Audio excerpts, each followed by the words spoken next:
full-size U-Haul sat sideways across my driveway on Thanksgiving morning, blocking my garage and half the street. My brother Tyler carried a lamp toward my guest house, like he owned the place. His friend Chase, following behind him with boxes. I stood in my apron, phone in one hand and a wooden spoon in the other. Tyler saw me and grinned. "It's just temporary, sis. We'll be out of your way." My phone screen showed the catering truck ETA. 2 hours until arrival, 15 guests expected at 3 p.m. I'm Jessica Harper, 31, an operations director, making $145,000 a year in Raleigh, North Carolina. If you've ever had family show up uninvited and demand you cancel everything to save them, hit subscribe, because what happened next put my brother in handcuffs on Thanksgiving. Let me take you back to how this all started. I bought my house 3 years ago. It's 2,400 square feet with a separate guest house in the back, in a quiet neighborhood. I paid $385,000 for it, put 20% down, locked a 3.8% mortgage. The guest house was my home office and occasional guest space. Not a free apartment for family who couldn't keep their lives together.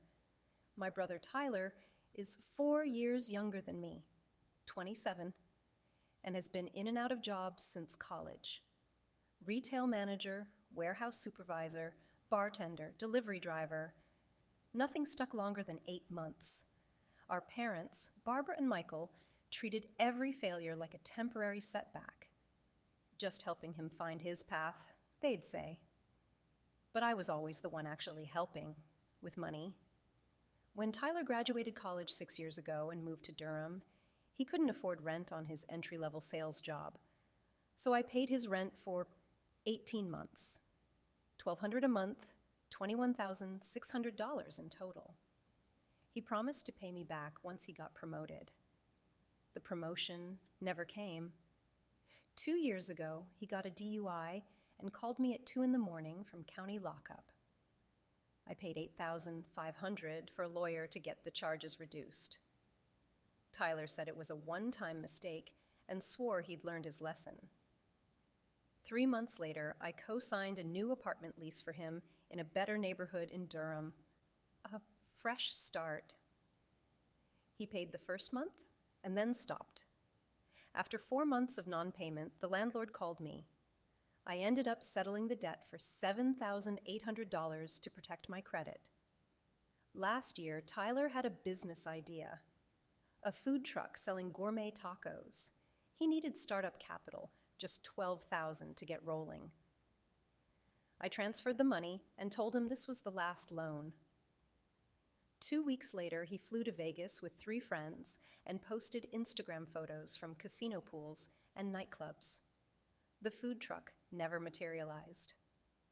6 months ago, Tyler crashed his car into a mailbox and left the scene.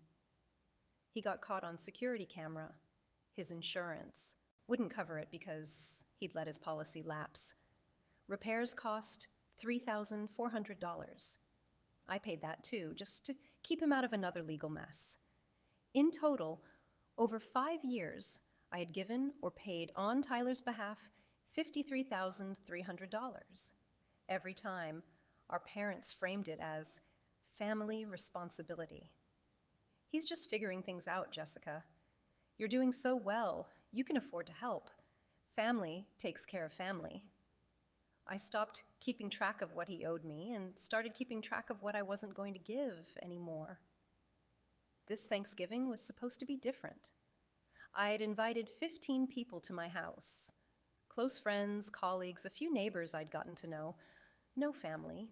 2 weeks earlier, Mom had called asking about my Thanksgiving plans. I told her I was hosting friends this year. She went quiet, then said that was selfish. "What about Tyler?" she asked. "What about him?" I replied. She hung up on me. I spent $3,200 on this dinner, $240 for a 22-pound organic heritage turkey, $1,800 for full-service catering, including sides, appetizers, and dessert, $650 for carefully selected wine, and $510 for decor, table linens, and rental chairs. I'd been planning this for 6 weeks, confirming RSVPs, noting dietary restrictions, arranging seating. My house looked perfect. Fall centerpieces, string lights in the backyard, and a table set for 16. On Wednesday night, I did my final prep. Cleaned every room, set out serving dishes, chilled the wine. Thursday morning, I woke at 6, started the turkey at 7, and began prepping the sides I was making myself. The caterers were handling most of the food, but I wanted some personal touches. Homemade cranberry sauce, roasted Brussels sprouts, and an apple pie from scratch. At 10:30 a.m., my phone rang. Tyler's number. I almost didn't answer. "Hey sis, quick question," he said, casual as always. "I got evicted yesterday. Can I crash at your place for a bit?" My hand froze on the wooden spoon I was using to stir cranberries. "Tyler, no, I have people coming over today." "Just for a few days," he pressed. "I'll stay in the guest house, totally out of your way."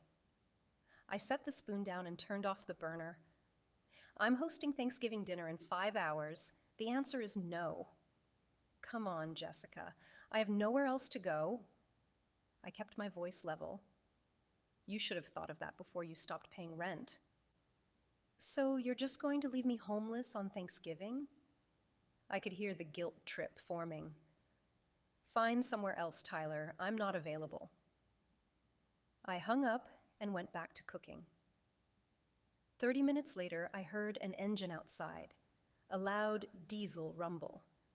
I looked out the front window and saw a full-size orange and white U-Haul backing into my driveway. Tyler was in the passenger seat directing the driver. His friend Chase was at the wheel. The truck stopped sideways, completely blocking my driveway and garage, taking up half the street. I walked outside, still wearing my apron.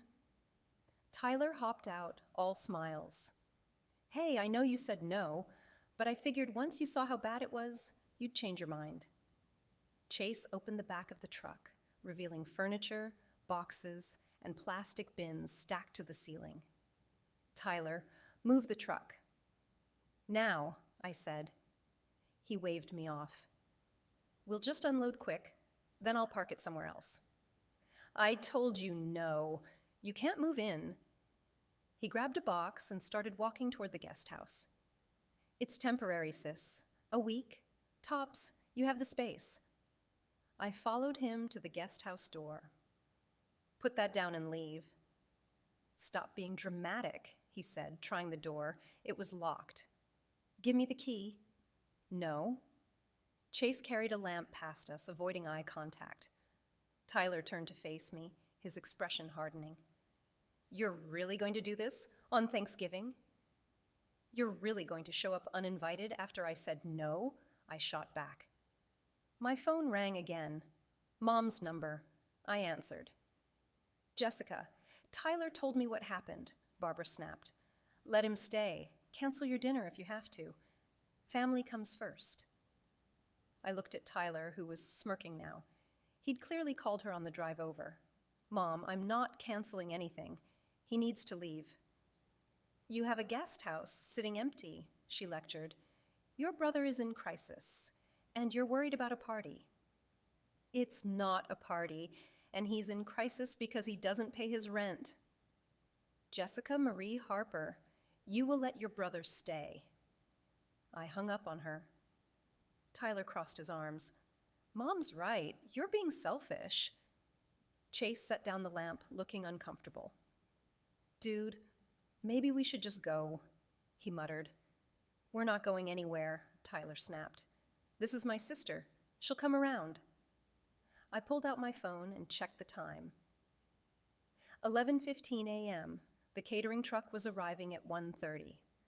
I looked at the U-Haul blocking my entire driveway, then at Tyler carrying another box toward the guest house.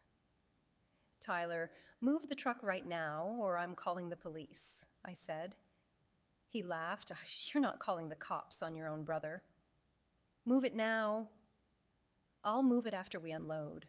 Relax." My phone buzzed with a text from the catering company. "Truck is loaded and on schedule. See you at 1:30. I turned and walked back into the house. Tyler called after me. "Where are you going? We need the key." I closed the door behind me, locked it, and walked to my home office. I sat down at my desk, opened my laptop, and pulled up my saved contacts. I found the non-emergency police number for Raleigh PD and dialed. "Raleigh Police, non-emergency, how can I help you?" the dispatcher asked. My voice was calm and measured. "I need to report a trespassing situation at my home." She asked for my address, and I gave it. "What's the situation?" "My brother showed up uninvited with a moving truck and is attempting to move into my property after I explicitly told him no." "Is there any threat of violence?" "No, but he's blocking my driveway with a rental truck and refusing to leave when asked." "We'll send an officer out. Stay inside if you feel unsafe." "Thank you." I hung up, then texted the catering company. "Small delay with driveway access. We'll text all clear soon. Everything's still on schedule." After that, I composed a group text to all 15 guests. "Dinner is absolutely still happening. Minor situation with my driveway being blocked. Don't worry if you see police cars when you arrive. All handled. See you at 3, yes." Replies came back immediately.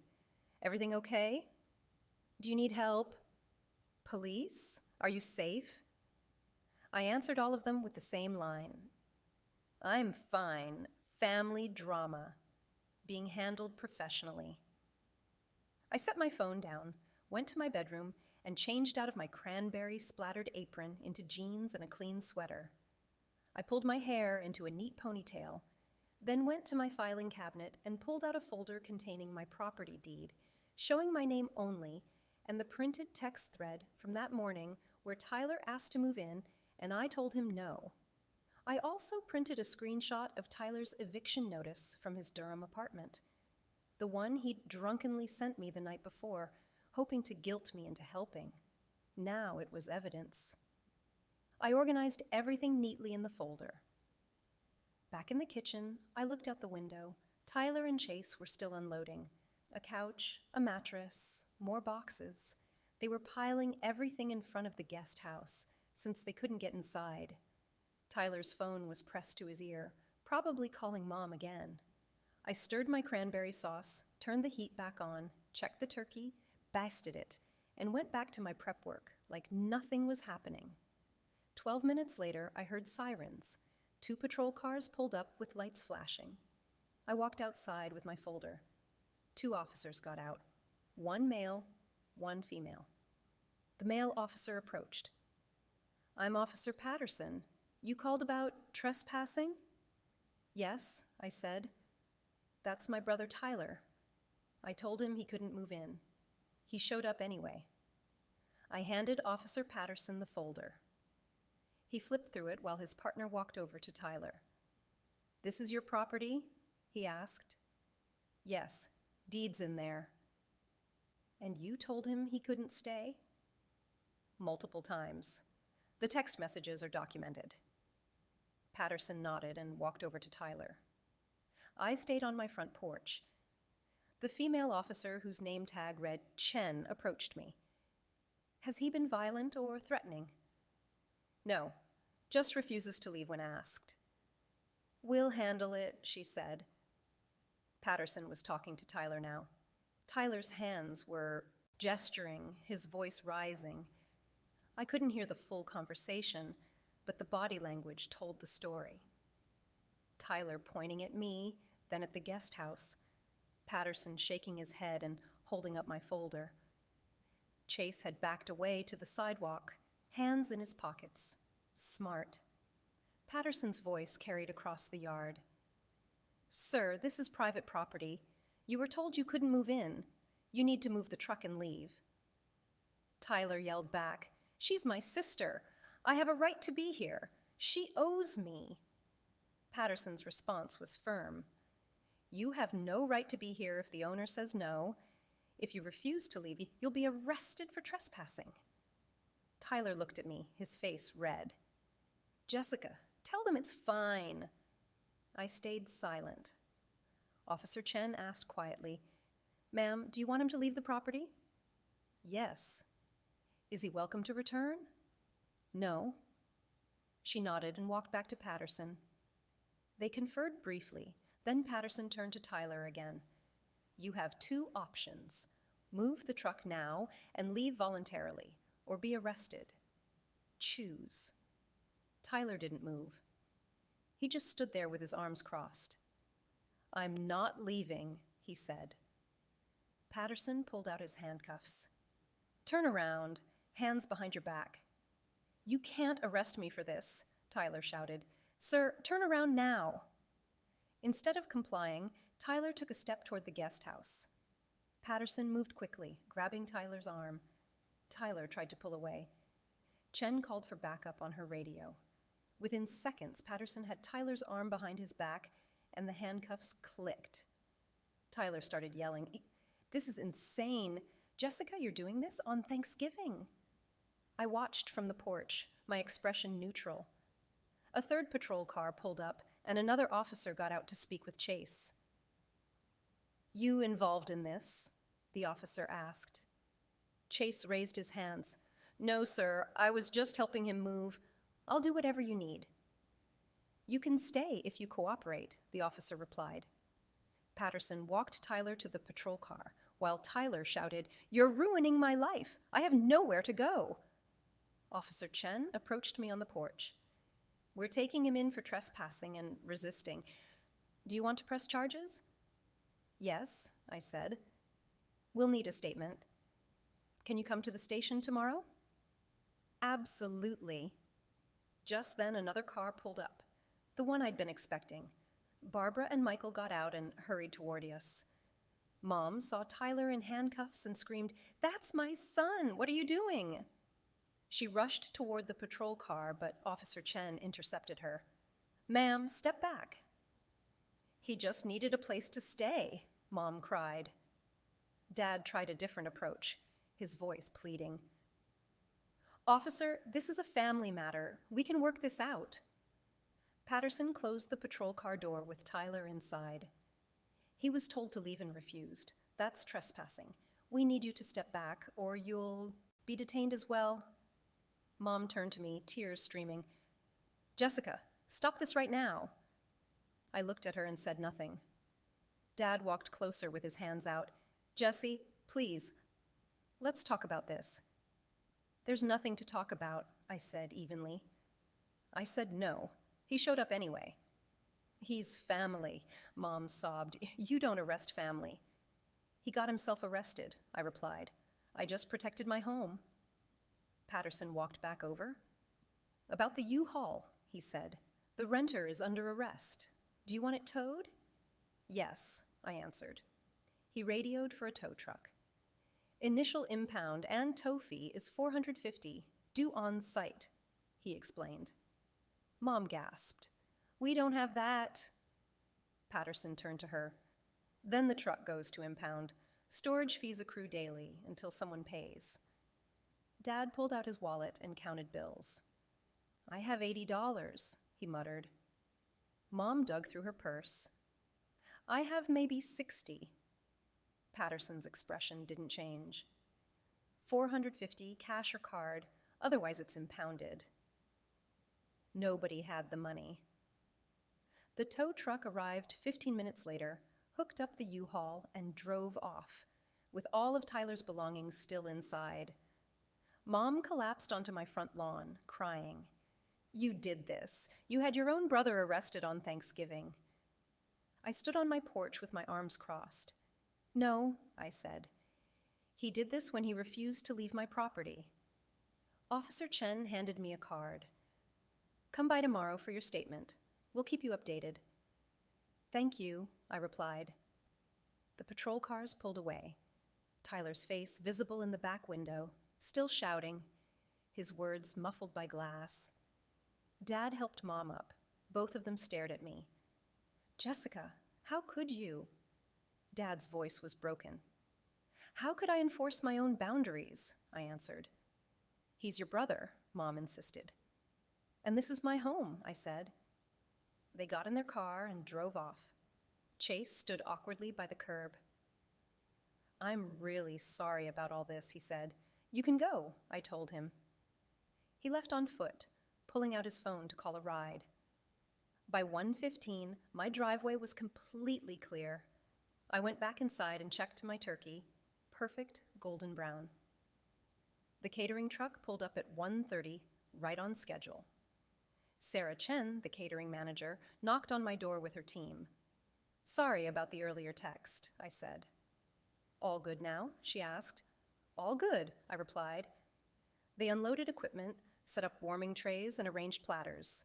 Professional, efficient, exactly what I'd paid for.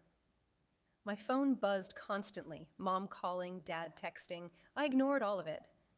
At 2:45, I changed into a nice dress, fixed my hair, touched up my makeup, set out appetizers, and opened the wine. At 3 hours, the doorbell rang. The first guests arrived. I opened the door with a smile. Happy Thanksgiving, come in. Megan Williams arrived first, carrying a bottle of wine and a pumpkin pie. She hugged me at the door, then paused. Were those police cars I saw leaving? She asked. I took her coat and led her to the living room. My brother tried to move in without permission, I said. It's handled. Her eyes widened. Wait, today? Right before dinner? Yes. Are you okay? I'm perfect, I said, pouring her a glass of wine. Help yourself to appetizers. Other guests arrived in clusters over the next 20 minutes.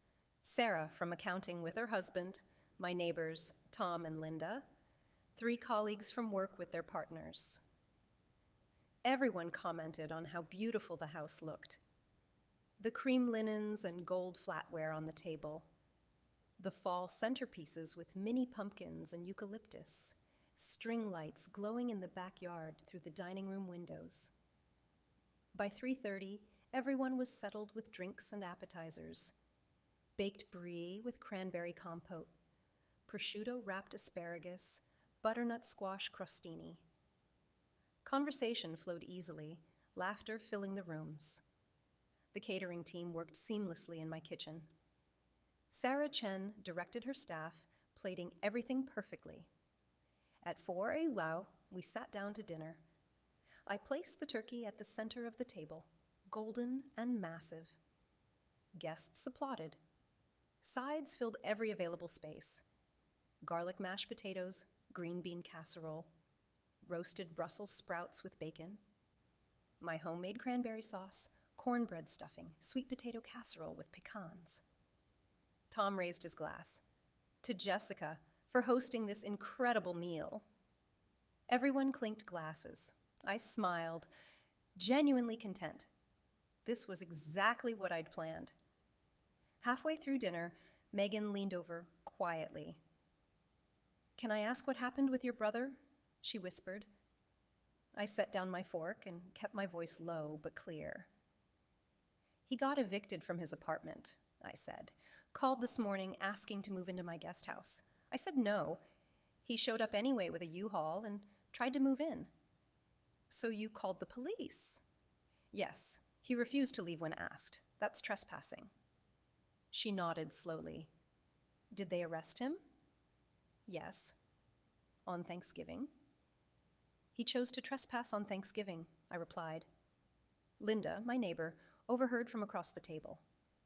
Good for you, she said. Boundaries are boundaries, holiday or not. Sarah from accounting chimed in. Family thinks they can do anything because they're related. Someone has to draw the line.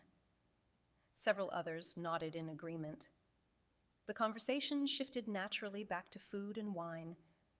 Nobody seemed shocked or uncomfortable, just supportive. My phone sat face down on the kitchen counter, lighting up periodically with calls and texts. I didn't check it once during dinner. Dessert was served at 6. My apple pie with vanilla ice cream, pumpkin cheesecake from the caterers, pecan tart. We had coffee and after-dinner drinks in the living room. People stayed until 8:30, relaxed and full. As guests left, every single one thanked me. Best Thanksgiving I've had in years. Your home is beautiful. Thank you for including us. Megan was the last to leave. She hugged me at the door. You did the right thing today. Don't let anyone tell you otherwise. I won't, I said. After everyone left, I helped the catering team pack up. They finished by 9:15. Sarah handed me the final invoice, already paid. Everything okay after this morning? She asked. Everything's perfect, I said. She smiled. Happy Thanksgiving. When the house was quiet again, I poured myself a glass of wine and sat on the couch. Only then did I pick up my phone. There were 8 missed calls from Mom, 5 from Dad, 3 voicemails, and 12 text messages. I opened the text first. Mom. Answer your phone. Mom. Tyler is in jail because of you. Mom. How can you do this to your own brother? Mom. Call me right now. Dad. Jessica, please call. We need to talk about this. Dad. Your mother is devastated. Dad. This is going too far. I deleted them all without responding. The voicemails weren't any better. In the first one, Mom was sobbing. Jessica, you have to drop the charges. He's your brother. This is Thanksgiving. In the second, she sounded angrier. You're tearing this family apart. Tyler needs help, not jail. The third was Dad. Jessie, your mom is beside herself. Can we please work this out? Call me back. I deleted all 3 and blocked both their numbers. Saturday morning, I went to the police station at 10. Officer Chen met me in a small interview room and took my formal statement. I recounted everything. Tyler's call asking to move in, my explicit refusal, him showing up anyway, blocking my driveway, and refusing to leave when asked. She typed it all up and had me sign it. What happens now? I asked. He'll be arraigned Monday, she said. The bail hearing will determine if he's released before trial. What's typical bail for trespassing? Depends on his record. Probably $1,500 to $3,000. I nodded. I also want to file for a restraining order. She pulled out another form. Tell me why you're requesting this. I answered, pattern of boundary violations, financial exploitation, refusal to accept no. I don't feel safe with him having access to my home or to me. She wrote everything down. This will go before a judge. A hearing will be scheduled within 2 weeks. You'll need to present evidence. I have text messages, financial records, and yesterday's police report. That should be sufficient, she said. I left the station with copies of everything and spent the afternoon organizing evidence. Every loan I'd given Tyler, every rent payment I'd made, every expense I'd covered. I printed screenshots of text messages going back 3 years, his eviction notice from Durham, and the Thanksgiving police report. By Sunday evening, I had a complete file, 43 pages of documentation. On Monday morning, Barbara and Michael scraped together bail money, draining their savings to get the $1,500. Tyler was released from county jail at 2 p.m. after spending Thanksgiving and the entire weekend behind bars. I heard about it through Megan, who heard it through a mutual connection. Tyler had called everyone he knew begging for bail money. Nobody had it. His friends were broke. His ex-girlfriend hung up on him. Finally, our parents came through, but it took them 3 days to gather the cash. The U-Haul was still in impound. When Tyler called the tow company Monday afternoon, total fees were $890, $450 for the initial tow and impound, plus $440 for 3 days of storage at $120 per day. Tyler didn't have the money. His bank account had $83. He called Mom and asked her to pay it. She'd already emptied their savings for his bail. Dad tried to get a payday loan and was denied. The U-Haul stayed in impound. After 7 days, the company sent Tyler a letter. If fees weren't paid within 30 days, the contents would be sold to cover the debt. Tyler never paid. 5 weeks later, everything he owned, furniture, gaming setup, clothes, electronics, was auctioned off. Gone. The Wednesday after Thanksgiving, I filed for the restraining order and submitted my evidence packet to the court. A hearing was scheduled for December 10th. Tyler received notice at our parents' house, where he was now staying. He called from a blocked number. I answered, thinking it might be work. "Jessica, we need to talk." I recognized his voice immediately. "No, we don't," I said. "You can't get a restraining order. I'm your brother." "Watch me. I'll fight it. This is insane. You trespassed. You refused to leave. You got arrested. These are consequences. I had nowhere else to go. That's not my problem." I hung up. He tried calling back. The number was blocked. December 10th arrived. The courthouse was cold and bureaucratic. I sat with my evidence folder. Tyler sat across the room with Mom and Dad. Mom glared at me the entire time. Dad looked tired and defeated. Tyler wore a wrinkled button-down that was clearly borrowed. When our case was called, we approached the bench. The judge, a woman named Morrison, looked at my petition. "Ms. Harper, you're requesting a protective order against your brother?" "Yes, Your Honor." "On what grounds?" "Pattern of boundary violations, financial exploitation, and trespassing with arrest," I said, handing up my evidence packet. She flipped through it and paused on the financial records. "You've given him over $50,000? "Yes, Your Honor, none repaid." "And the text messages show you explicitly told him not to come to your home?" "Correct. Multiple times." She looked at Tyler. "Mr. Harper, is this accurate?" Tyler shifted uncomfortably. "My sister is exaggerating. It was a misunderstanding." "You were arrested for trespassing on her property on Thanksgiving Day," the judge said. "I just needed help." "She overreacted," he complained. Judge Morrison's expression hardened. Showing up at someone's home after being told no isn't asking for help. It's trespassing. She looked back at my evidence. "I'm granting the protective order. 500 feet minimum distance. No contact by phone, text, email, or social media. Violation will result in immediate arrest." She signed the order. "This is effective for 6 months and will be added as a condition of your probation after you plead guilty to the trespassing charge." Tyler's face went pale. "Your Honor, that's not fair." "You refused to leave private property after being asked," she said. "You were arrested. These are appropriate consequences." She handed copies to both of us. "Next case." Outside the courthouse, Mom confronted me. "You got a restraining order against your own brother in the Christmas season," she said. I kept walking toward my car. "Jessica, stop," she insisted. I turned. "He made his choices. These are the results." "Family doesn't treat family like this," she cried. "Family doesn't trespass. Family respects boundaries," I answered. Dad tried to intervene. "Can't we all just calm down and figure this out?" "There's nothing to figure out," I said. "Stay away from me."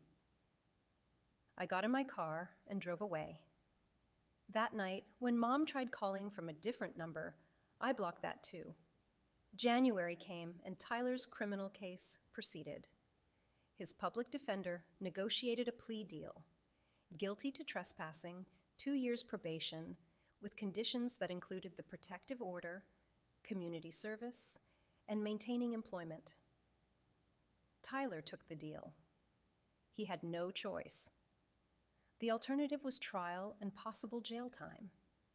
He got a job at a warehouse for minimum wage, but with an eviction on his record, a criminal charge, and no savings, He couldn't secure an apartment.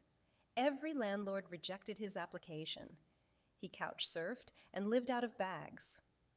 Mom sent me a long email in February, subject line, family. I deleted it without reading. In March, she tried again with a handwritten physical letter. I returned it unopened. In April, someone knocked on my door. I checked the peephole and saw Dad standing there alone. I didn't open it. He knocked again. "Jesse, I know you're home. Can we talk?" He called. I stayed silent. "Your mom misses you. Tyler's struggling." I watched him through the peephole. After 5 minutes, he left. The summer passed quietly. My job went well. I got a promotion to senior director in June, and my salary increased to $162,000. I bought new furniture for the guest house and hosted a 4th of July barbecue for 20 guests. Again, no family. In September, Tyler violated his probation by driving without a license after it had been suspended for unpaid tickets. He spent 3 days in jail, and his probation was extended another year. I heard about it through Megan, who saw a mutual acquaintance's Facebook post. I felt nothing, no satisfaction, no guilt, just indifference. October arrived, and I started planning Thanksgiving again. This time I invited 12 guests, friends and colleagues. I used the same caterer and put in the same level of detail and care. Thanksgiving Day came, and my house looked stunning again, this time with a burgundy and gold color scheme, new centerpieces, and an upgraded wine selection. I spent $2,800 on the meal. Guests arrived at 2 squidry for appetizers and drinks. Dinner at 4 Sugler was perfectly executed. Megan toasted to gratitude and chosen family, and everyone raised their glasses. The evening was warm, easy, drama-free, exactly what a holiday should be. After dinner, I posted photos to Instagram. The beautiful table setting, happy guests, genuine smiles. My caption read, "Grateful for the family you choose." The post went up at 8 p.m. By 9 it had 60 likes and 20 comments, all positive and supportive. At 9:30, a new comment appeared. Barbara Harper. "This is what matters to you?" She'd found the post through someone else's profile. My account was private, but mutual friends had shared it. I read the comment twice, then clicked on it, deleted it, and blocked her on Instagram. Then I blocked her on Facebook and every other platform I had. Complete digital silence. December rolled around. Tyler's impound debt remained unpaid. The tow company eventually sold it to collections. His credit score tanked. The auction of his belongings had netted only $240, not even enough to cover half the impound fees.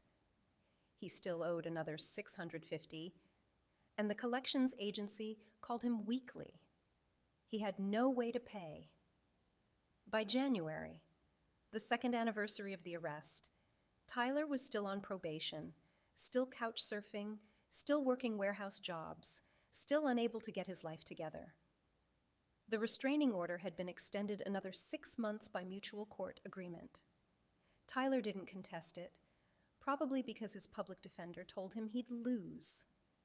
One Saturday in February, I drove past my parents' house for the first time in over a year. The lawn was overgrown, paint was peeling on the shutters, and one of Dad's cars was gone, probably sold.